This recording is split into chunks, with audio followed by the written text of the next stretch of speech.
Selamat pagi anak-anak. Hari ini kita bertemu kembali belajar lewat jaringan ya. Kita akan belajar fisika, di mana pada pertemuan kali ini kita akan bahas materi tentang listrik dinamis. Jadi kita tidak bisa bertatap muka dengan kalian ya, karena kondisinya seperti ini. Namun Ibu berharap kalian tetap semangat dalam belajar, sehingga apapun yang nanti akan Ibu paparkan bisa kalian terima dan mengerti dan pahami dengan baik. Ya, jadi listrik dinamis, apa itu listrik dinamis gitu ya. Nah, jadi listrik dinamis adalah listrik yang mengalir. Kalian bisa lihat di slide ya. Itu ada aliran listrik ya, yang kita sebut dengan arus gitu. Nah, berikutnya standar kompetensi yang akan kita pelajari di sini adalah memahami konsep kelistrikan dan penerapannya dalam kehidupan sehari-hari. Sedangkan kompetensi dasar yang kita harapkan adalah kalian mampu nanti menganalisis percobaan listrik dinamis dalam suatu rangkaian serta penerapannya dalam kehidupan sehari-hari.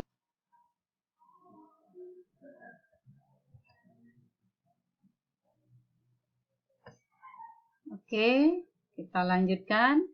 Jadi menentukan arus listrik dan arus elektron. Nah, jadi nanti kalian bisa lihat di sini, ini ada sebuah rangkaian yang masih terbuka. Ibu klik, saklarnya kita on-kan gitu. Nah, sehingga ada aliran arus. Jadi lampu ini menyala ya. Bukti terjadinya aliran arus adalah lampunya menyala.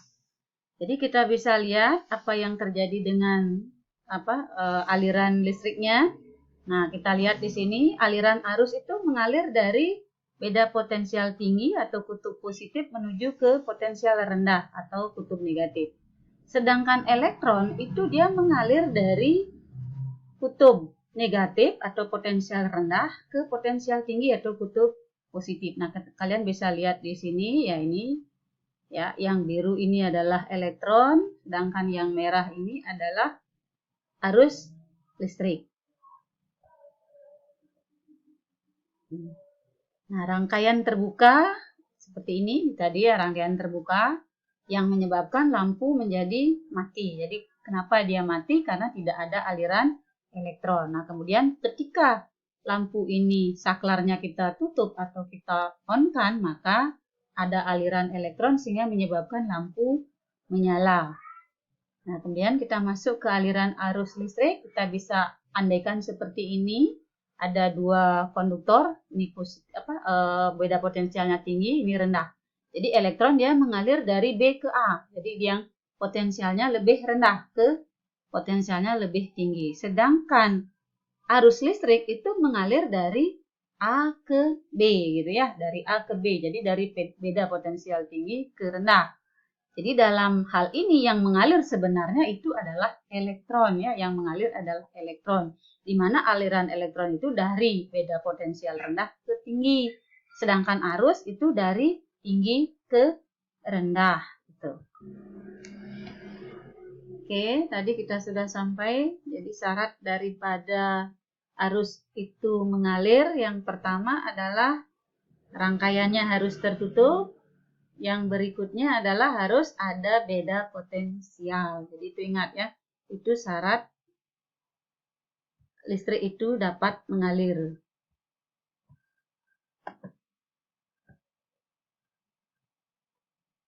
Nah, sekarang kita akan masuk ke sub berikutnya, yaitu kuat arus listrik.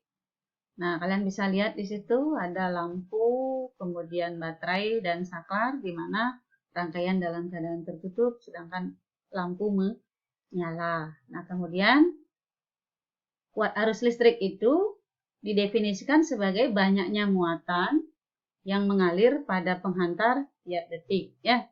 Jadi di situ di mana kuat arus itu dilambangkan dengan huruf I dengan satuan ampere, kemudian muatan itu adalah Q dalam satuan coulomb dan waktunya adalah T dalam sekon.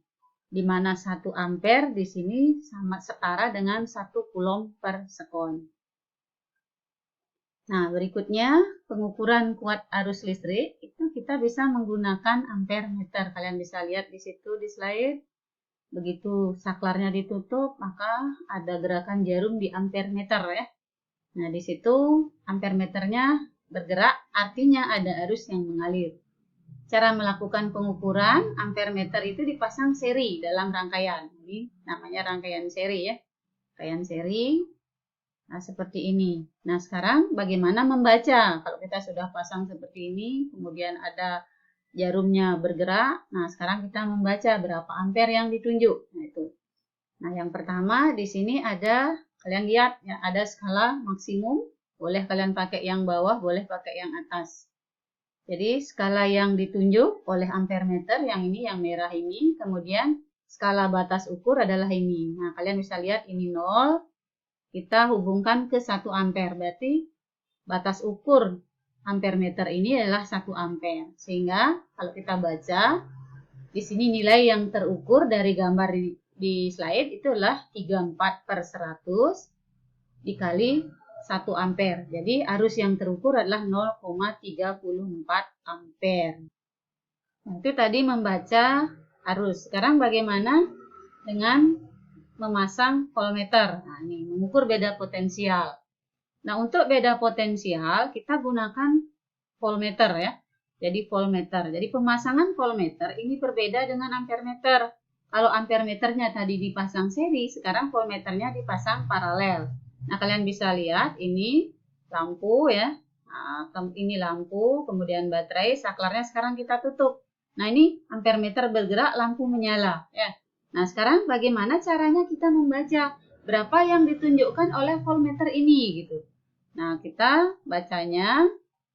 Jadi cara membacanya seperti ini. Nah, kalian bisa lihat di sini ini adalah batas ukur ampere skala yang ditunjuk oleh voltmeter, kemudian ini batas maksimum alat ukur, ini skala maksimum, kemudian ini adalah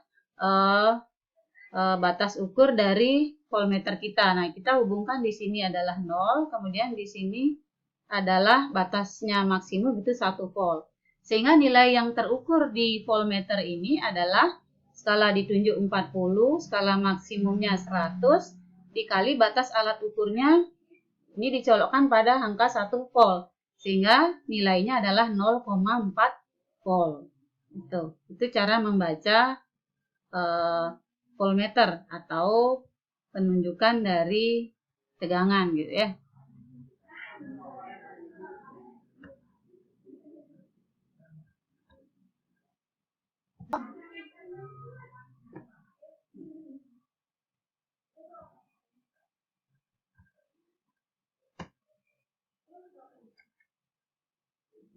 Kita masuk sekarang berikutnya ke hukum Ohm ya. Jadi hukum Ohm kalian bisa lihat di situ kita praktek secara virtual saja ya.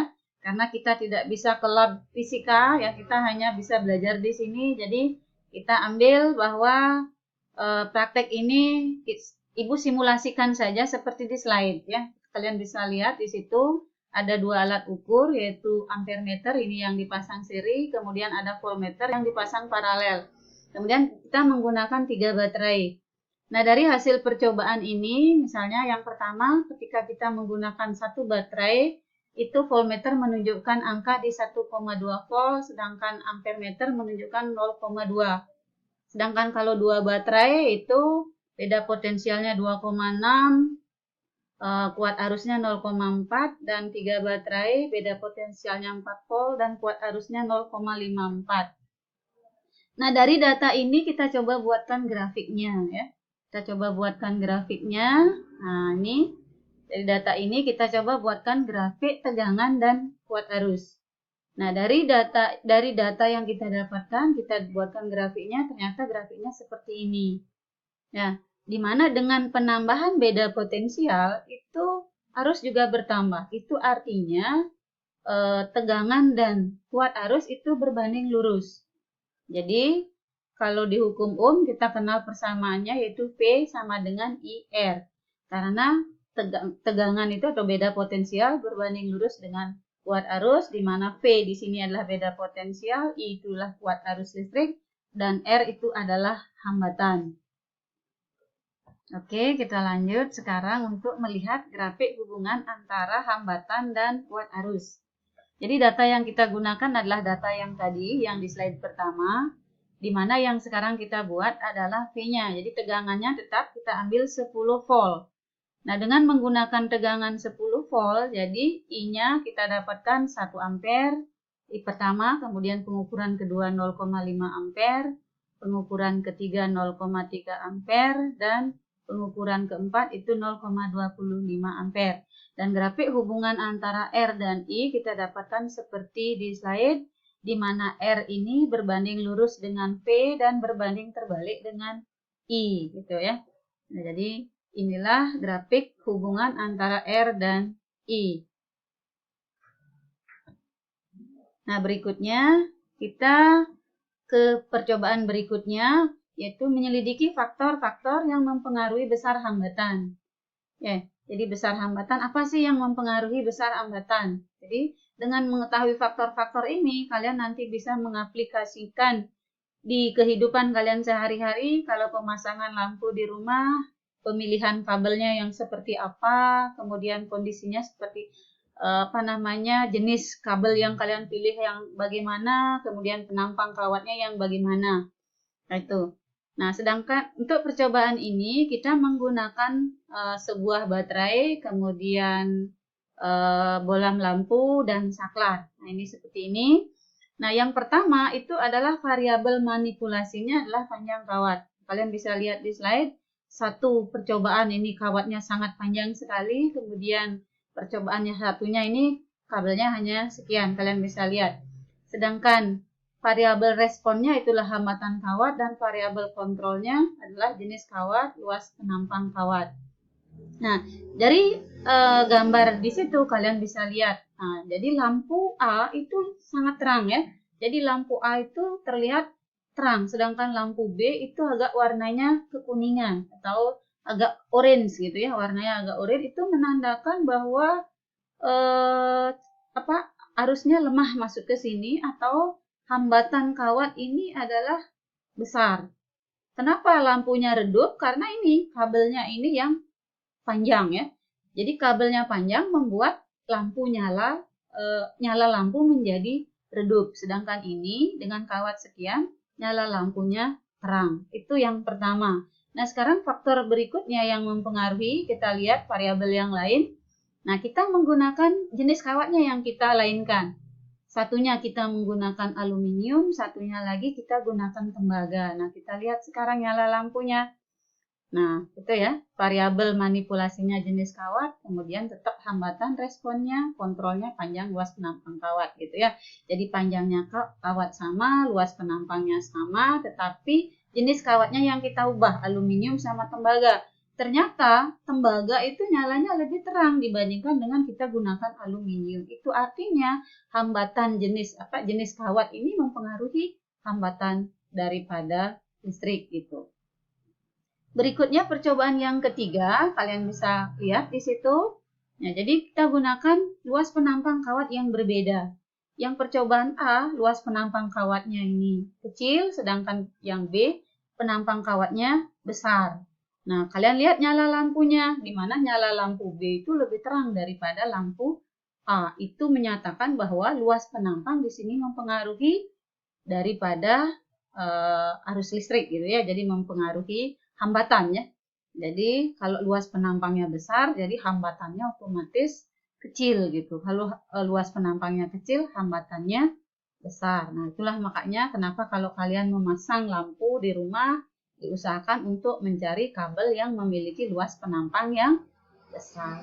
Nah, jadi dari situ kita bisa simpulkan 3 percobaan tadi, yaitu ya, apa saja yang mempengaruhi besar hambatan pada kawat? Yang tadi adalah yang pertama, kalian sudah lihat percobaannya, yaitu panjang kawat L ya, kemudian luas penampang kawat A, kemudian hambatan jenis kawat atau ρ.